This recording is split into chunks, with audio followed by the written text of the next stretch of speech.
ერთ-ერთი საუკეთესო წიგნი, რომელიც შეიძლება რომ ადამიანმა ალბათ წაიკითხოს სერიოზული, რაც აი ბოლო პერიოდში გადახდა. ალბათ კარამაზოვები შეიძლება იყოს ძალიან საინტერესო. ისეთი გაჩნია როგორი მკითხველია რა. მე მაგალითად ჩემზე ძალიან დიდი ზეგავლენა მოახდინა ამან. მე მაგალითად დოსტოევსკის გულისხმობს ზოგადად, მაგრამ ეს ნაწარმოები ალბათ განსაკუთრებით ესეთი ზეგავლენის მომხდენია, იმიტომ რომ ემოციურიც არის და რაღაცა რელიგიურიც და ფილოსოფიური. ყველაფერი მე მგონი კოქტეილია ჩვეულებრივი აქტივი.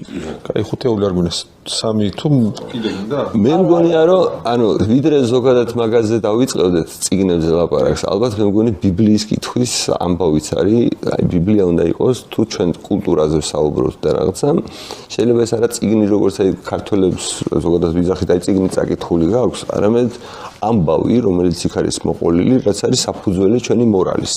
და ზოგადად ყველა დანარჩენი წიგნის საფუძველია, ესე წარმომიდგენია, შეუძლებელია რომ ადამიანს წაკითხული არ ქონდეს და მას ესმოდეს საკუთარი, ასე ვთქვათ, მორალური ისტორია, ჩვენ თუ წარმოგვიდგენია თავი ამ ცივილიზაციის ნაწილად. ანუ შენ თუ ეს არ გაქვს წაკითხული და იმიტომაც არის საქართველოში ახლა ეს გაუგებრობა ევროპაში რა გვინდა, ევროპა რა არის, დასავლეთი რა არის, რომ ეს მორალური ღირებულებები არ აგვაქვს ჩვენს ცხოვრებაში გადმოტანილი.